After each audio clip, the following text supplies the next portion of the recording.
And this is where I believe it's my understanding that, Ayn Rand's philosophy of objectivism, or, books like Atlas Shrugged and Fountainhead come into play. What objectivism does is that it, kind of arms you with knowledge on how to tackle the realities of life, right? In terms of reason, purpose, and self-esteem.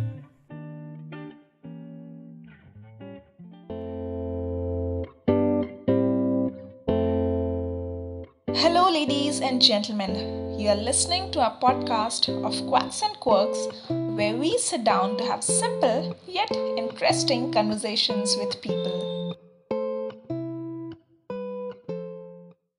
Hello, ladies and gentlemen. This is Srishti Singh, and joined in with me today is my co-host Inosh Vishwanathan. Hello, Inosh. Hi, Srishti. How are you? I'm good. So tell us, Inosh, who do we have with us today for this episode? Yeah.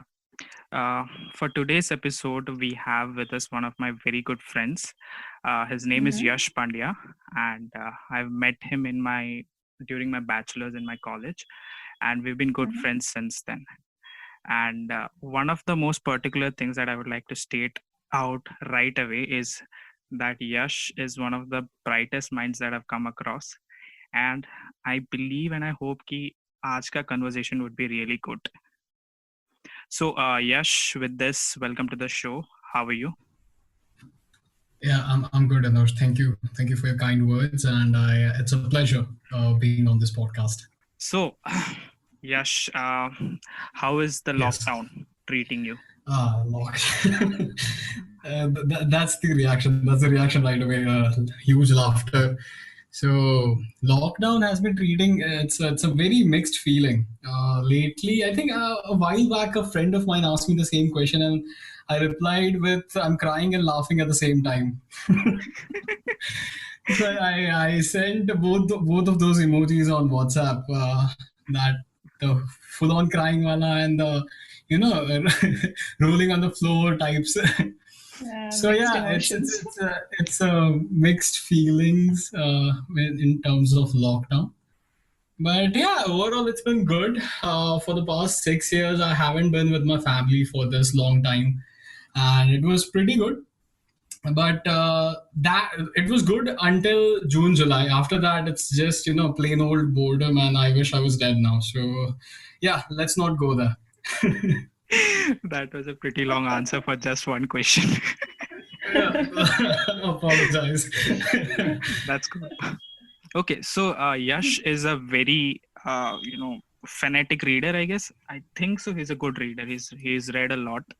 So yeah, I read a decent amount. Yeah. Okay.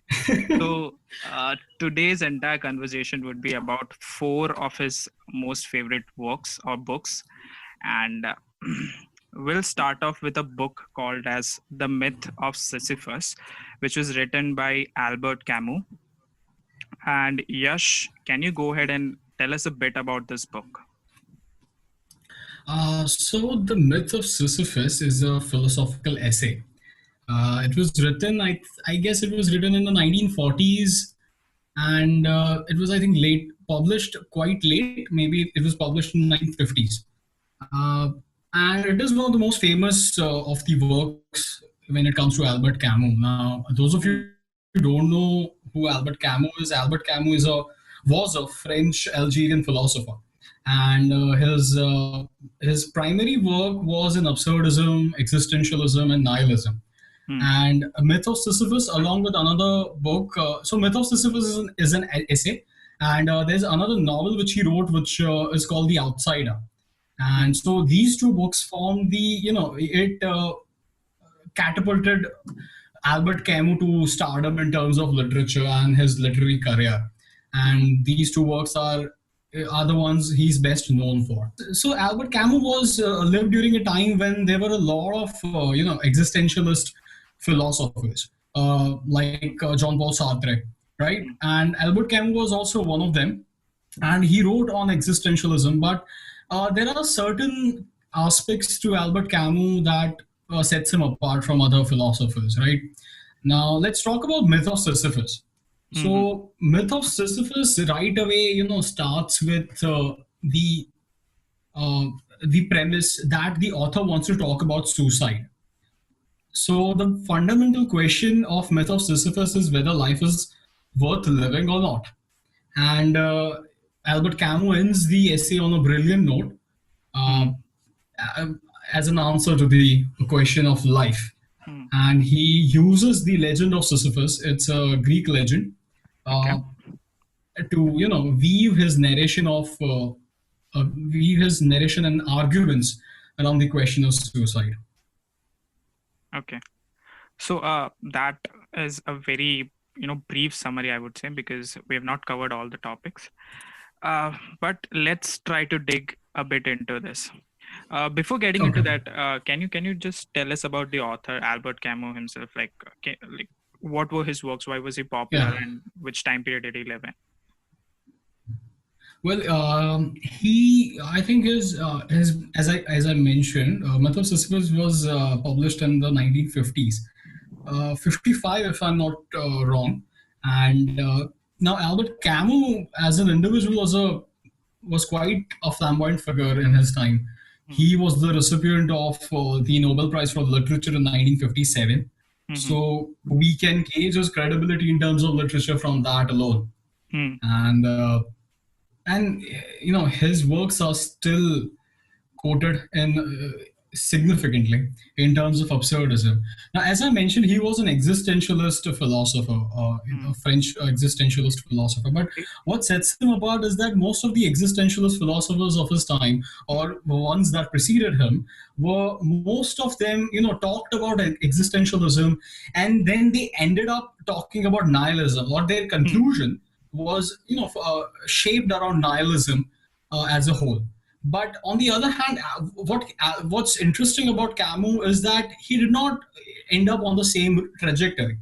Instead, throughout his life, after talking about such grim topics like absurdism and existentialism, that life is entire universe is chaos, life has no preordained meaning, Hmm. there's no higher meaning to it all.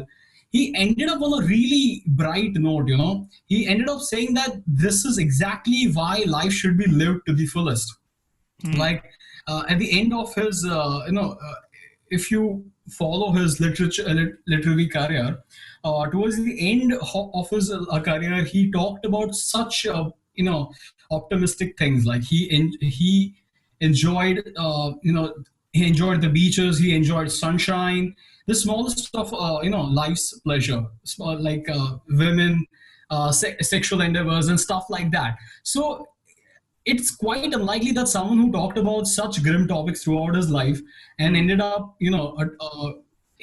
ended up advocating that one should live the life to the fullest and take pleasure from the simplest of things. So, Yeah. Yash, you briefly mentioned that Albert Camus, like, he says that people should accept this, people should accept absurdism in their life. And would you like to explain it a bit more? Like, what does he suggest as a way out of this? So Camus' philosophy, that of absurdism. So let me Mm-hmm. just explain what Huh. absurdism means, Yeah. right? Yeah. So it's what how, if you observe your life, you'll see that you're Mm-hmm. living on a planet that has about 7 billion of population, right? Hmm. Mm-hmm. And Earth is a rather small planet in terms of the solar system, and solar system is just a fleck when it comes to the Milky Way galaxy. Hmm. And if you consider even on a higher level, a Milky Way Mm-hmm. galaxy is just a speck in terms of the whole observable universe, right? And just Mm-hmm. note that I use the word observable Hmm. because we have been able we so far human civilization has only been able to observe a certain scope, a certain scale of universe only, and we feel that it is much more bigger than that. Now, when you when you're talking about such large scale, just because we have consciousness and just because we can ponder upon our existence and all, doesn't mean that we have some meaning to it, right? Hmm. And that Mm-hmm. is exactly what absurd means. The futile efforts of humans or an individual to find meaning to a chaotic universe is exactly what absurd is. And that process of finding meaning to it is called absurdism. Absurdism, along with existentialism, forms the favorite genre of so many philosophers. If we look at the philosophy, Western philosophy as a whole, Hmm. and Camus was one of them, and his works are quite interesting in terms of how he has scrutinized the works of other different philosophers like Schopenhauer, Hmm. Soren Kierkegaard, Nietzsche, Hmm. etc. But what sets him apart is, as I mentioned, that his conclusion, Hmm. as other went on to form even grimmer view of their perspective, Hmm.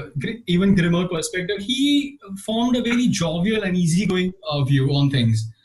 And so he has actually embodied his philosophy in terms that he is actually the absurd hero.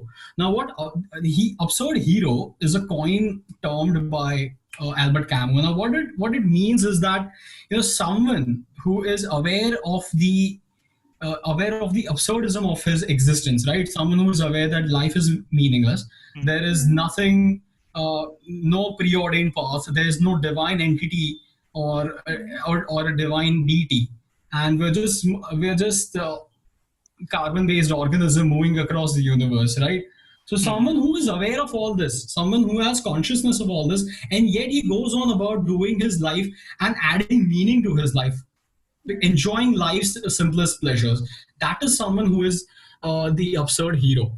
Now, here I would like to, like to explain a bit more about the book Hmm. or the legend of Sisyphus, right? Yeah. So, the legend of Sisyphus basically has a lot of different narratives in terms of mythology, but Hmm. all of them end in a similar manner. Now, Sisyphus is someone who has been condemned to the punishment of rolling a rock up to the mountain, atop of the mountain, Hmm. and the moment the rock reaches the top, Hmm. it automatically rolls down to the bottom, and Sisyphus has to roll it back up again, and this is repeated in perpetuity. So, in a sense, we can think that there could not be a more dreadful punishment, right? Now, going back to the legends, there are multiple accounts, there are multiple narratives as to what led to this doomed fate of Sisyphus. And one of those stories is that Sisyphus informed someone about the abduction of a certain lady at the hands of Jupiter, and in for that information he asked for a fountain, a water fountain for his citadel of Corinth, in the city of Corinth. Yeah. And in another account, Homer, which is a prominent Greek figure, Yeah. uh, insists that Sisyphus was the wisest and the most prudent of all the humans, all the mortals there is, and he was the one who changed death, the goddess of death. Yeah. And eventually the gods punished him. And there's another story where he died, and there were certain rituals were not completed, so he asked for permission to go back to the real world and to punish the people who were supposed to, complete his rituals. But when he got to the world, he was so mesmerized by the beauty of the world that he never returned to the underworld, and he went on to live to an old age in the real world. And eventually, the gods got him back to the underworld and punished him with that rock. Yeah. But so what I'm trying to say here is that in all these legends, Sisyphus emerges as an absurd hero, right? Hmm. He's aware of all the nonsense that there is, and yet he is willing to, uh, he's willing to put himself forth and add meaning to the world, right? In one account, he vouched for, he went on for to get water for his city. In another, he was just mesmerized by the beauty of the world. So absurd hero is someone who is conscious of the absurdity, and yet goes on to add meaning to the life of to his own life, or the lives of others. Hmm. So let me pitch in a little bit. Since you've mentioned all the absurdity and the question of meaning of life, uh, I'd like to pitch in a bit more to clarify this in sorts. First of all, when facing this idea of absurdity, there were different sorts of existentialist philosophers who were trying to, somehow sort these things out, and Hmm. philosophers took different sort of approach to it. The one you Hmm. mentioned, Soren Kierkegaard, his approach was when Hmm. facing absurdity, you go for a leap of faith, trusting the unknown, which is basically religion. So that was one form of dealing with absurdity. Uh, Existentialists like John Paul Sartre, what these people tried to do is, while facing the idea of absurdity, they had only one choice. They didn't want to do something which was irrational, which they believed to be irrational. So they said, "Ki now we'll make the meaning for our own life." So basically, Hmm. existentialists Yeah. stop there. They try to make meaning of their life through their own works. But Okay. then came someone like sort of Nietzsche types, and then the idea of nihilism went very popular. That people who are utterly pessimist would take this route of, there is no sense to this world, there is no meaning to it, of which the ultimate end Hmm. is suicide. So Albert Hmm. Camus, I guess he starts addressing it from that particular note. Okay, how do you deal with Yes, these exactly. ideologies? Yes. And then he goes on portraying a different sort of way of dealing with the same idea of absurdity. So that's why I just wanted to put it into the right perspective. And So next, yeah, go on, go on. his way of Albert Camus, what he did. So at the end of his book, at the end of his essay, The Myth of Sisyphus, he does give an answer that he does give a way out of this problem of absurdity. Hmm. Now we let's consider Sisyphus for a moment, right? Huh. Now we have proved that such a punishment for perpetuity is the most dreadful of it all, right? There cannot be something more dreadful than that. So if and at this point, where Sisyphus gets most interesting is that when he is walking down the mountain, right, when he's Hmm. going back to the bottom, Yeah. and where his rock is ready for him, Huh. and that's when he is most aware of it, Yeah. aware of his own existence, aware of the futility of it all. Hmm. So one ponders that what might be going on in Sisyphus's head, right? Hmm. So here, uh, here Camus gives a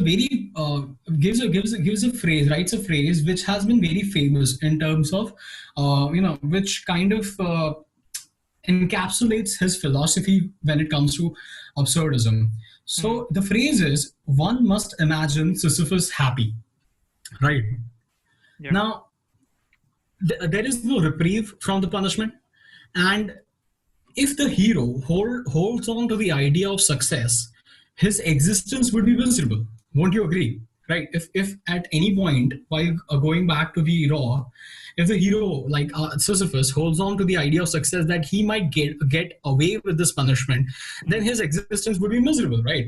And it's natural that melancholy, sorrow would arise in a man's heart, and this is where that rock wins.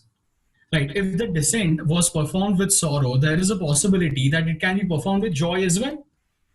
Hmm. Right. On contrary, if we imagine Sisyphus to be happy, that uh, if he accepts that fate, Yeah. then the rock no longer has the upper hand. Hmm. Right. So this is where we win against the absurd. Yeah. As long as we hope against the absurd, our existence will be tragic. But if we accept the fate, then it can lead to dissolution of fear and anxiety. Because Hmm. true happiness cannot be gained out of denial of our fate, and Yeah. experience, that's the only real thing. If we assume that if we consider that the whole universe is meaningless and chaotic, our lives have no meaning, but there is one thing that is for sure, that is experience, right? Experience can give us happiness and sorrow. Hmm. So that is what his philosophy comes down to. Experience is only thing that could lead to your happiness. Hmm. And as long as you keep hoping that your circumstances would change, you are letting the absurd win. Mhm. So that is the recipe for absurd victory, as termed by the author, Albert Camus. Yeah. Don't you find it to be a bit too logical in the sense that let's accept all this idea of all the possibilities, and then we pick up a particular possibility where we're suggesting we won't let the absurd win, and we'll try to bring out happiness from our experience in the way that Camus is Hmm. suggesting. But what if happiness, we are still not able to find that happiness? Do you think happiness is somewhat related to being logical in any manner? Logical. So it's quite amazing that so when I finished this book, I finished this book some time ago, and I was just I really enjoyed reading this book, and I was quite sharing with a couple of people that I read this book and this is the idea there, Hmm. and just a couple of days later after I finished the book, I come across a quote of Albert Camus that as long as we try to find meaning to life, we'll keep finding unhappiness. So it's like reading his it's quite ironic, his book is about meaning of life. His entire goddamn book is about meaning of life, and it goes on to say, I came across this quote that as long as you keep trying to find meaning to life, you'll always be unhappy. So that's where it is, that's where the answer of your question is, as logic.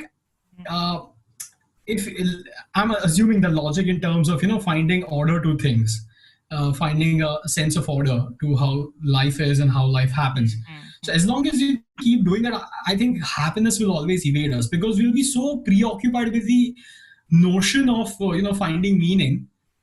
It's like truth comes knocking at your door, Hmm. and you're all busy, and you send him away, go away, I'm looking for the truth, right? It's sort of like that.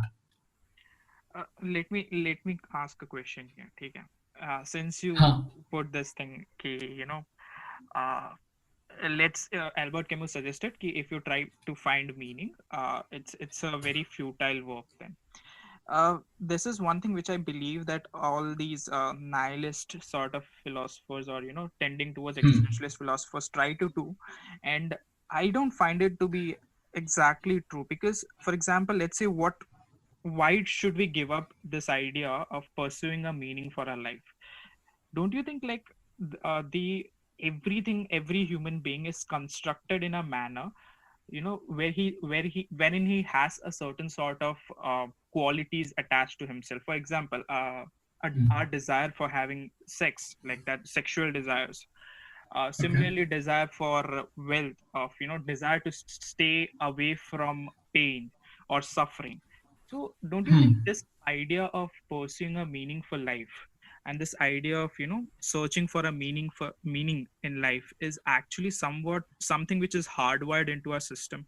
So you simply can't deny it. Like, let's not find Yes, any exactly.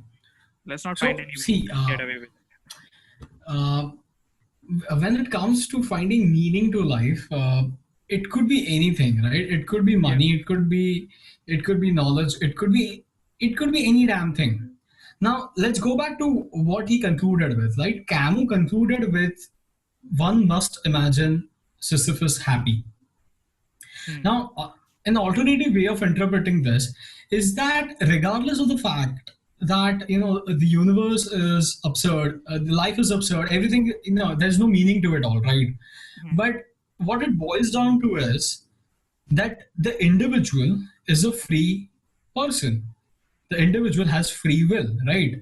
Yeah. If there are no strings attached, there is no meaning to it or any divine figure, Hmm. then the individual is truly free. The person can do anything he or she wants. Hmm. So one must imagine Sisyphus happy can also translate into that we can create our own definitions of meaning. If for an individual, meaning is accumulating wealth, then so be it. There's nothing wrong with it. Hmm. So it all comes down to experience. Experience is the only thing that is real. Uh-huh. The way you react to the realities the way you take in experiences, that's the only thing real. Now here I'm recalling this quote by Viktor Frankl. It's from his book Man's Search for Meaning. Uh-huh. Now, just yeah. So let me just give you a brief on Viktor Frankl. So Viktor Frankl was a psychologist, maybe a psychotherapist. I'm not really sure, but so he was a survivor of the Holocaust, Mm-hmm. and he wrote like after surviving the concentration camps, he wrote a book, and there's on the situation, and the experiences, his experiences in concentration camps. So there's this quote which it's quite insightful. It goes like this: everything can be taken away from a man, but one thing, Mm. the last of the human freedoms, to choose one's attitude in any given set of circumstances, to choose one's own way. Mm. Now, if you think about it, the Holocaust victims had nothing left to call their own. Right, their names, their belongings were taken from them. Everything was taken from them. Even their names were taken from them. They were just reduced to numbers on their forearms. Mm-hmm. Right. So, how do you find meaning in such a situation where you have no hope left? Right, you are reduced to just a number, and there is no hope that you'll ever come out of a concentration camp alive. Mm. So this was his concluding note, and I think it kind of relates to what Camus is also trying to say, right? How you take experiences and how you experience, how you act and take in experiences, your ability to react. That is the thing. Yeah. Okay. So Yash, I guess we've talked a lot of myth of Sisyphus, Yeah. and we should switch now to another one of your favorite works, which is Yeah. Ayn Rand's Atlas Shrugged. Yes. Yeah. So, tell us about this book, Atlas Shrugged. So Atlas Shrugged is a novel that is set in a dystopian future, dystopian future of the United States, America. Hmm. Now, so what is happening is in this dystopian future, capitalism has taken a backseat, and there's a significant increase in communist and socialist ideas, Mhm. and this is what is causing a lot of problems for a lot of people. And what is happening is, along with this socialist movement by the government and other lobbyists, what is happening is that certain number of capitalist industrial tycoons, and not just industrial tycoons, but other people who are elite in their fields, the top-notch people, like brilliant musicians, brilliant artists, they are disappearing out of nowhere into thin air, and no one knows where they are going. And there's this another question that is on everyone's mind, and somehow, is it a myth or is it a fact? No one knows. So the question is, who is John Galt, and is he somehow related to this incidents, this occurrences in this particular era of dystopian future? And what another fundamental theme of Atlas Shrugged, apart from this dystopian era of dystopian future, is Ayn Rand introduces her philosophy of objectivism through the characters and through the narration of the novel.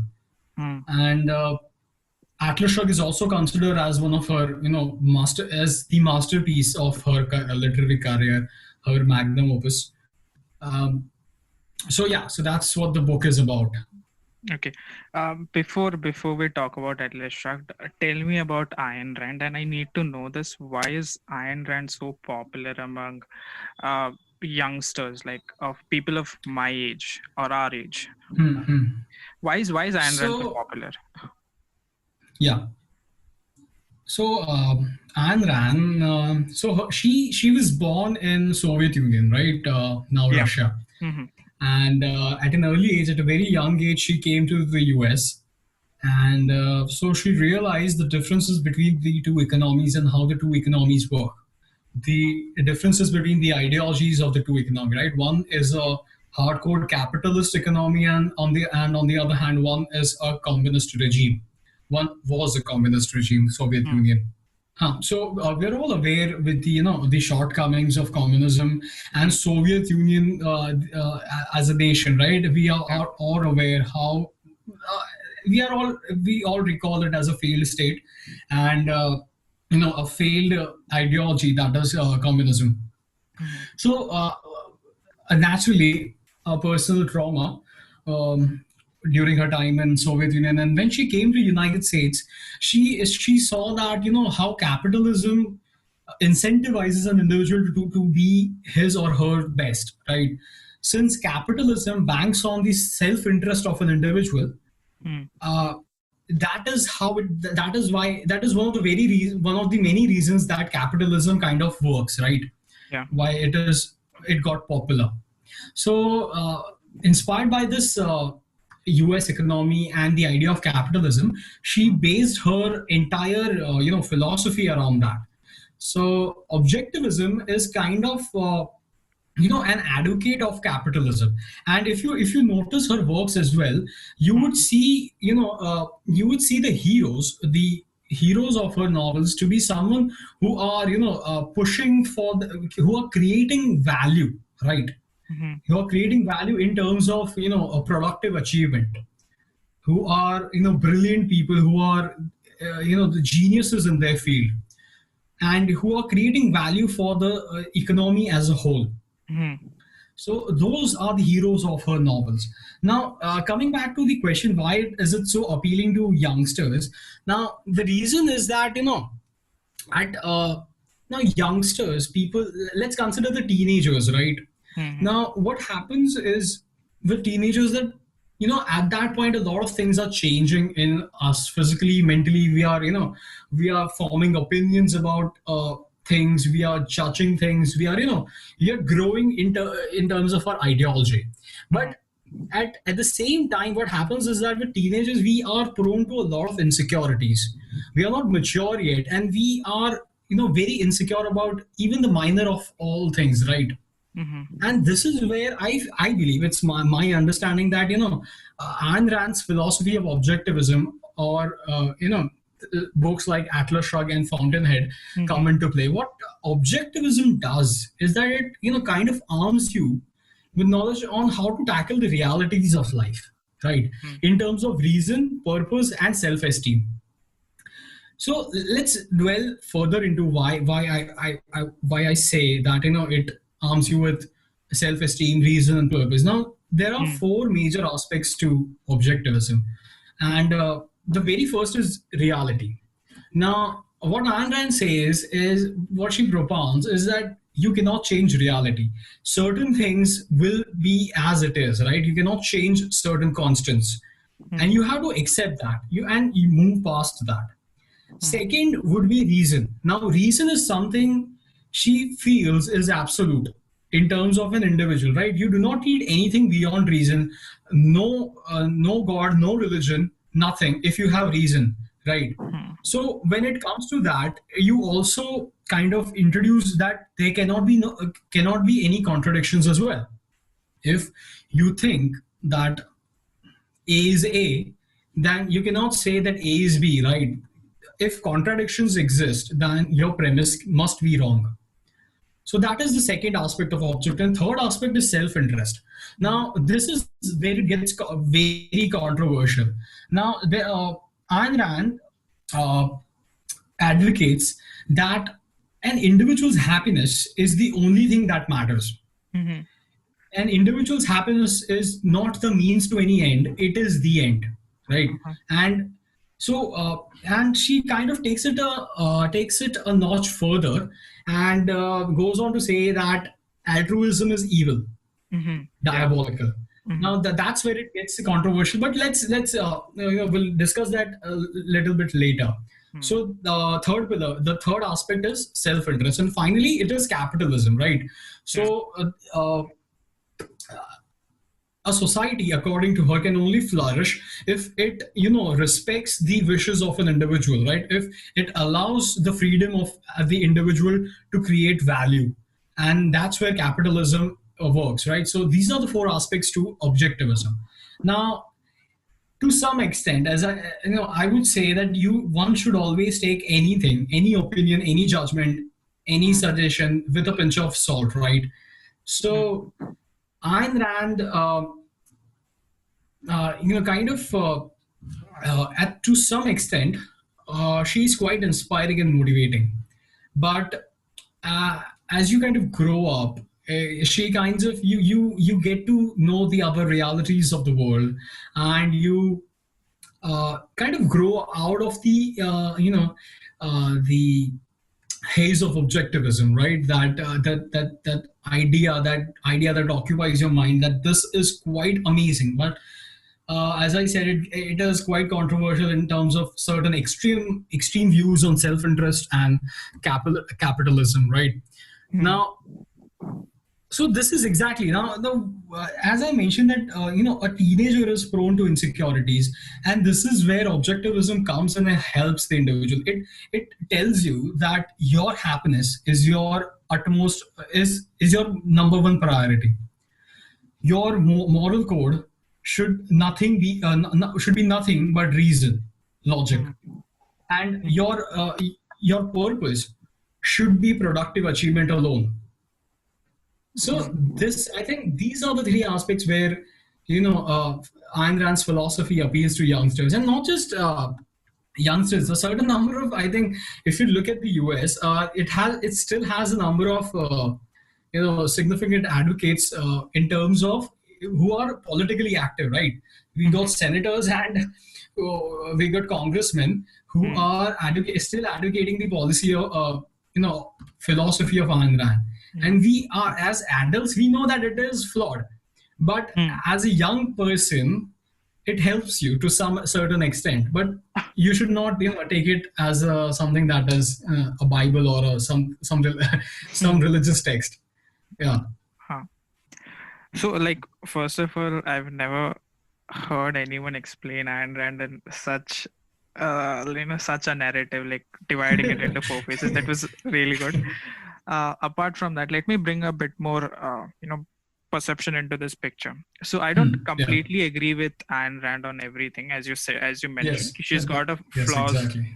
She's got her own flaws, and I would, Significant flaws. yeah, significant flaws. So I won't get into that much, but let me say why I like Ayn Rand. So I want to talk a bit about this period in which Ayn Rand's works were coming out, and why is that important. So the time period was somewhat around 1960s and 1970s. Now we have to Yes. understand उस time पे US में what was happening, since it was in an arms race with the Soviet Union. Uh, there were different political philosophies which were going around, and US was also involved in the Vietnam War, which was highly condemned by the population of US, and the idea Yes. of socialism was slowly penetrating and trying to make its place in US society as well. Exactly. So that's when US government was ardently fighting communism on every ground. Like they were exactly. cracking down on people who were advocates of communism as well. So I think in that sense they were, I think, pushing for Ayn Rand as well.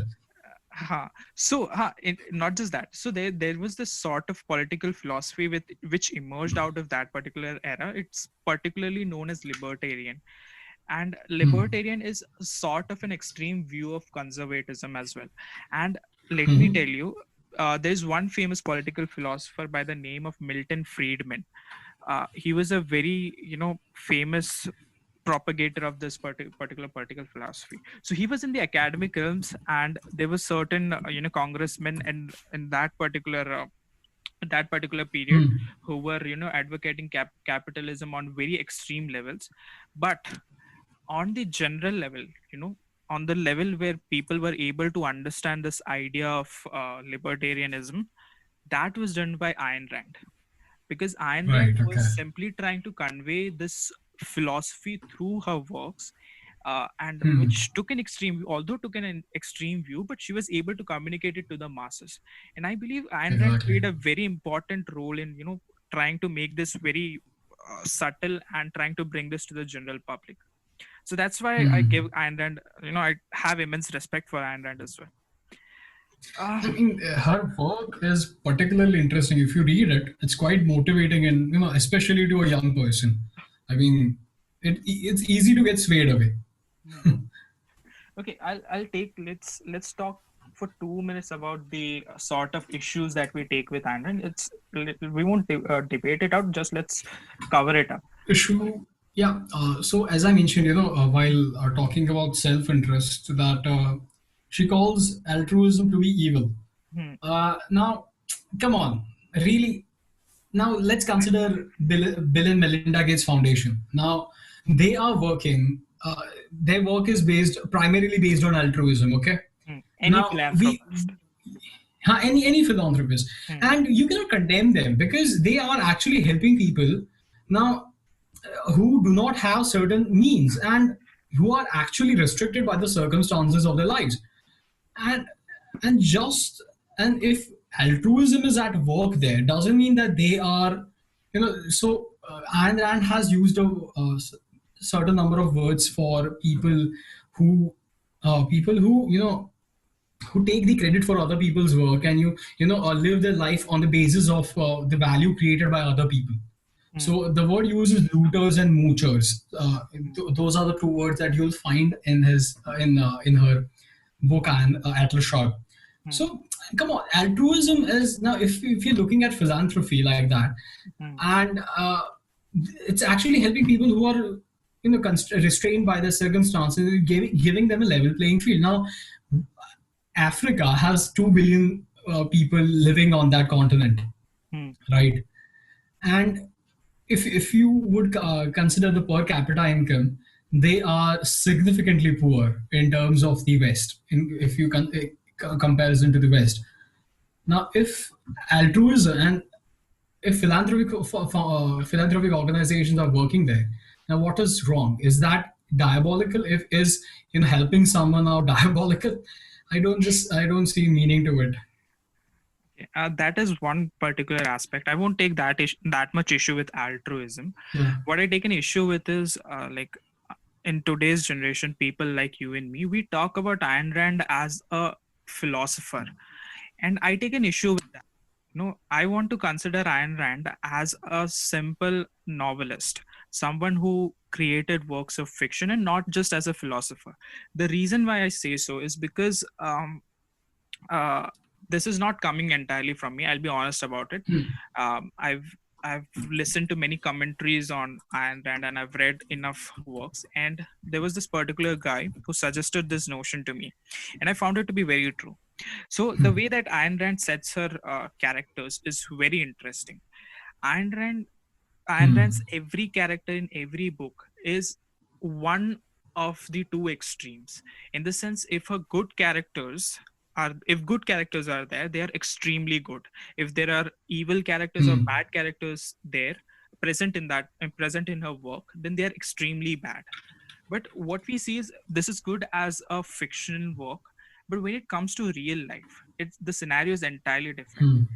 People are not just zeros and ones, they are a mixture of both. And that is where philosophy Exactly. deals with. And to understand the nature of human is much more complex than that.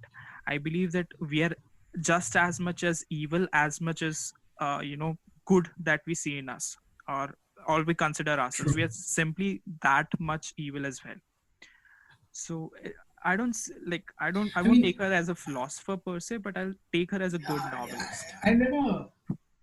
I never thought from this perspective, but now that you mention it, it kind of resonates. That yes, uh, as a philosopher, I think I won't give her much merit, but as a novelist, yes, Yes, definitely, novelist. She's a brilliant novelist. That's evident from her work itself. that's for sure.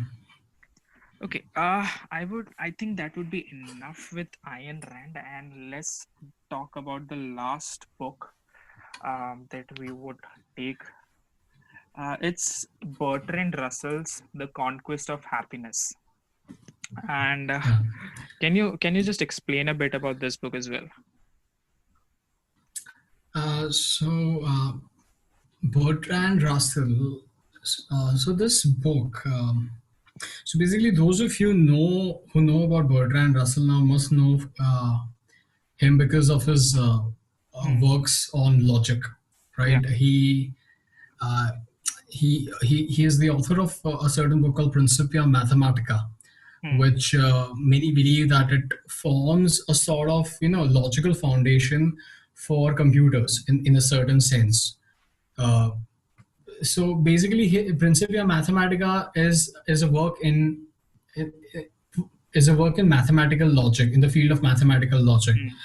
and it is I think I did start it because back when I was playing around with the ideas of philosophical uh, philosophers, ideas of philosophers. Now Bertrand Russell came on. Now he's one of the most prominent contemporary philosophers, and so I came across his book called Principia Mathematica, and I honestly I tried to read it.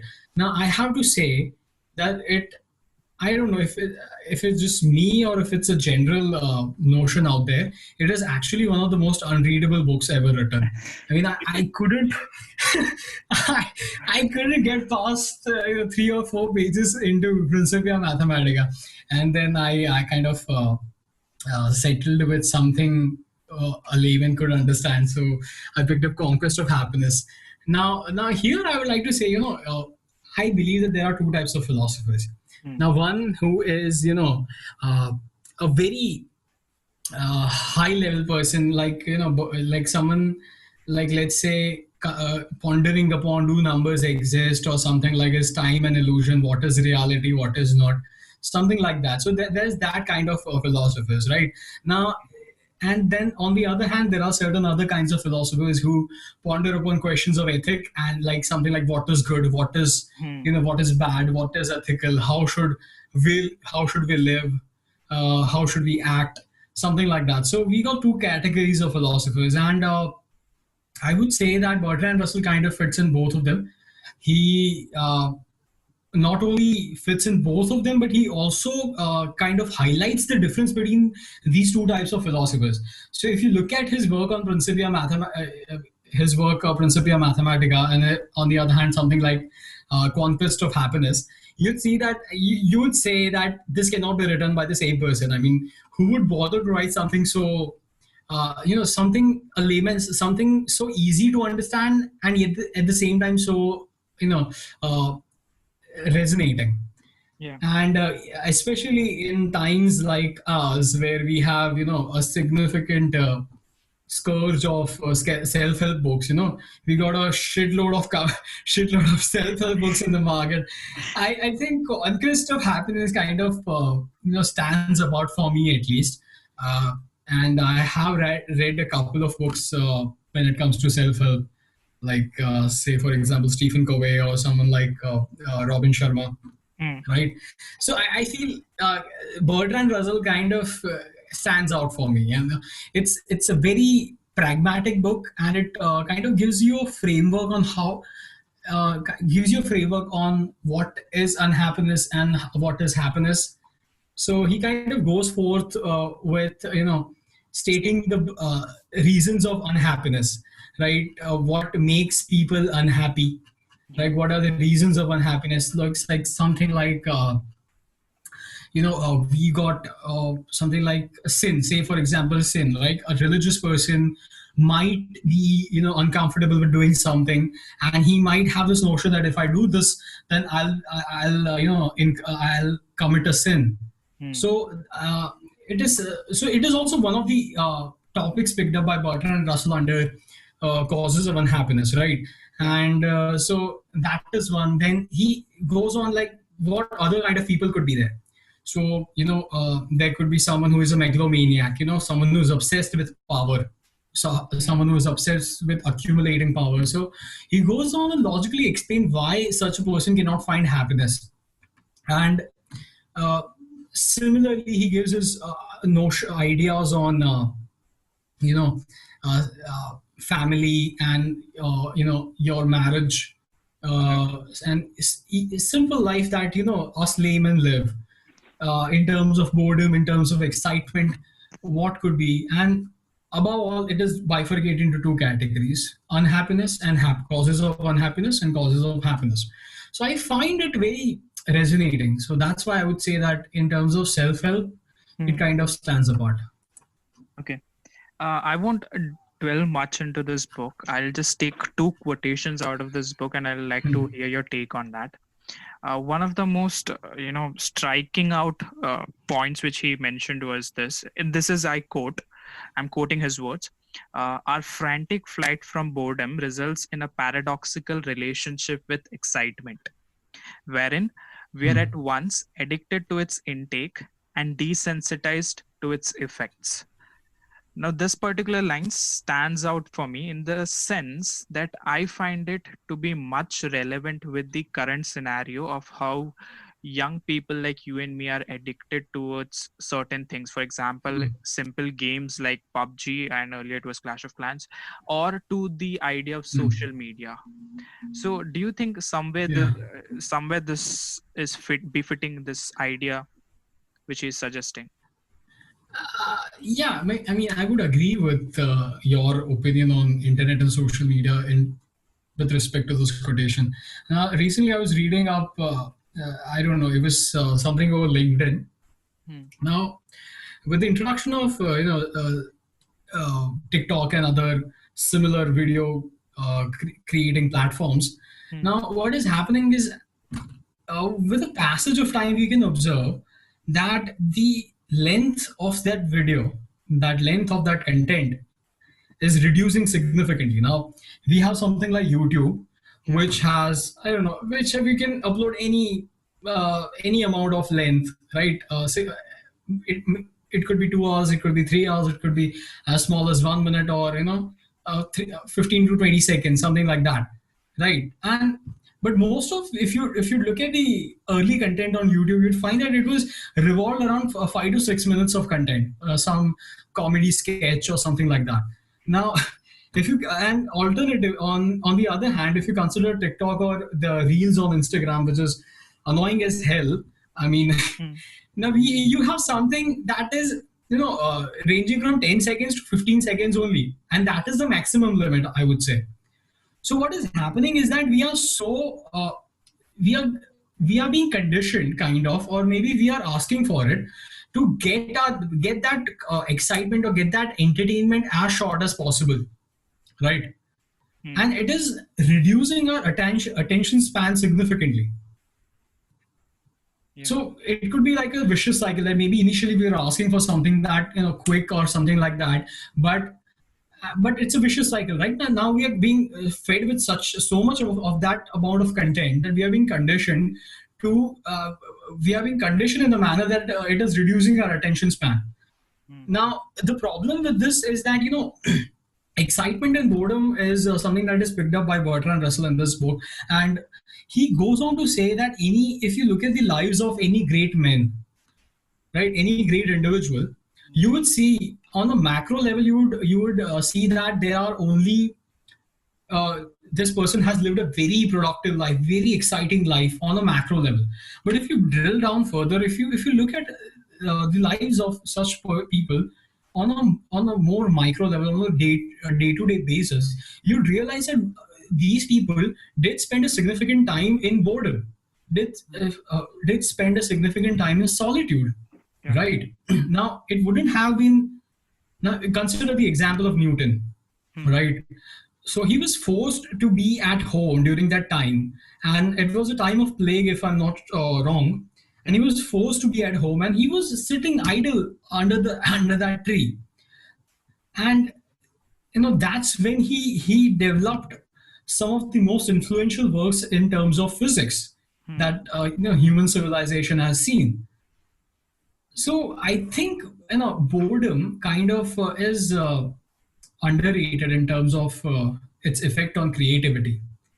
Mhm. So a constant state of excitement, I think we would be we would get aneurysms if we were in constant state of excitement. So I think boredom is very much necessary when, if it comes, and talking about this being desensitized. I think anything in access leads to desensitization, right? Yeah.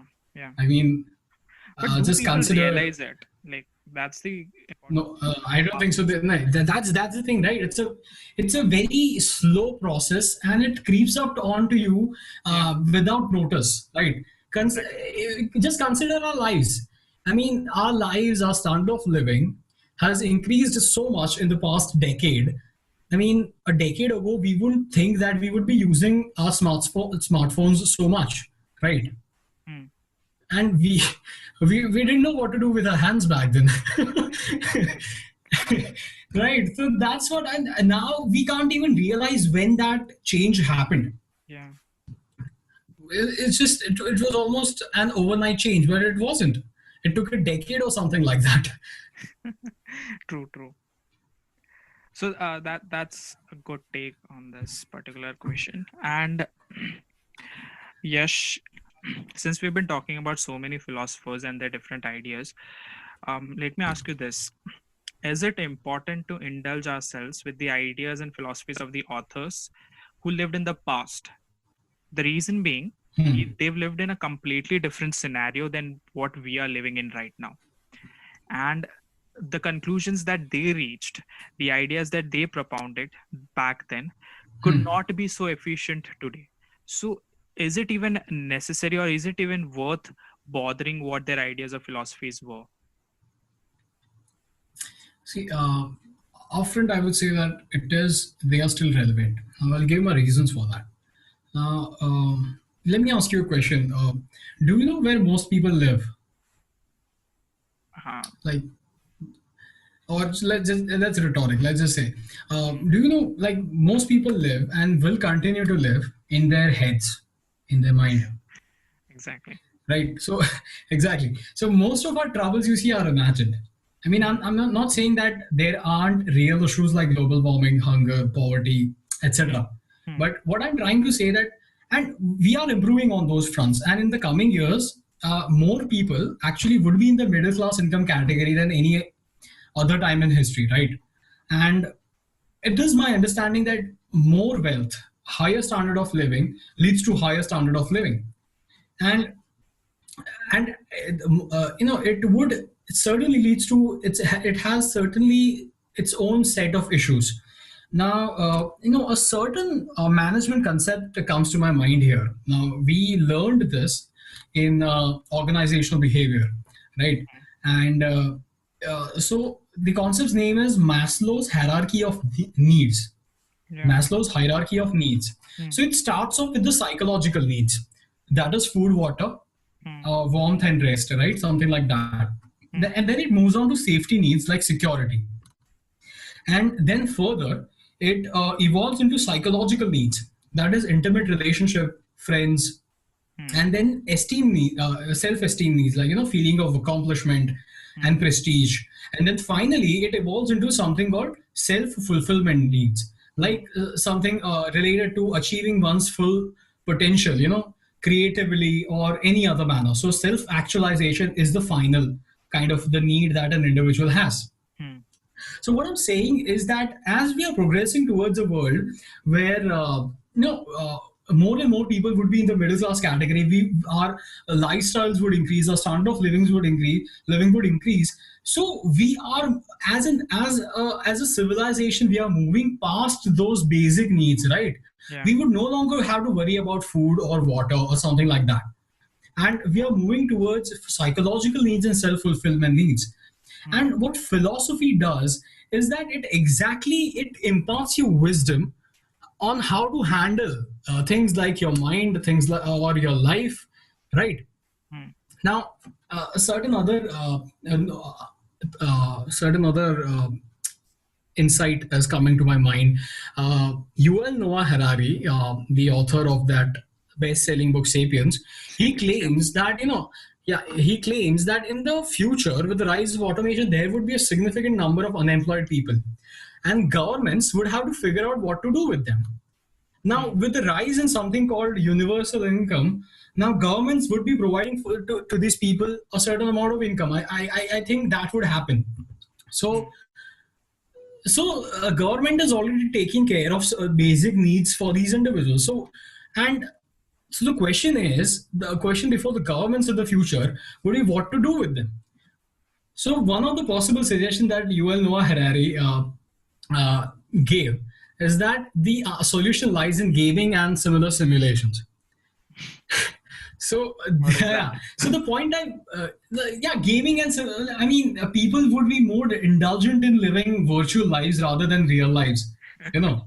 So they'll be even they would make their mind even they'll make their mind as a more comfortable residence, as I earlier mentioned, right? People live in their heads. Hmm. So the point what I'm making is that people would have less and less to do as the civilization progresses, and we have seen what boredom can do to our mental health, right? In this lockdown Exactly. itself, True. right? And already these philosophers have dived into the workings of mind and figured out a number of its insights that can help us. Consider Meditations, the book Meditations by Marcus Aurelius, the Roman emperor. Yeah. Now, it was written way back in something like 160 AD, I suppose, and it is still relevant. It is still one of the significantly influential philosophical works, Uh-huh. right? Hmm. And you have to agree that in the past 2000 years, life has dramatically changed. And Marcus Aurelius wouldn't even have dreamed about the kind of life that we're living right now. Mhm. So basically, what I'm saying is that we need these classical works, philosophical works, to help fulfill our psychological and self-fulfillment needs. So Okay. that's where the wisdom of these classics come into play. Hmm. Putting it simple is ki, like the external reality might have changed over time period. Like their Yes, external exactly. reality was different, our external reality was different. But the important part is that the internal reality has still been the same. We Yes, yearned for exactly. the same things back then: meaningful life, what Hmm. should we do with wealth, how should we live our life, and the same internal reality still exists. So Exactly. like philosophy is trying to The address same these issue, issues. the same issues of meaning, life, ethics, Hmm. suicide, they would still be relevant even after decades. Hmm. And with this message, So we have come to the end of this conversation. I would like to thank Yash. Thanks, man. Thanks for doing this. I love this thank you conversation so with much, you. Anash. Thank you.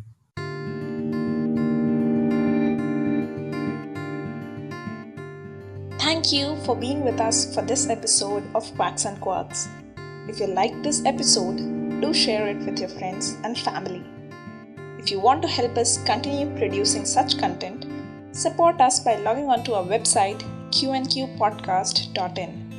Be sure to join us next time as we indulge in yet another interesting conversation.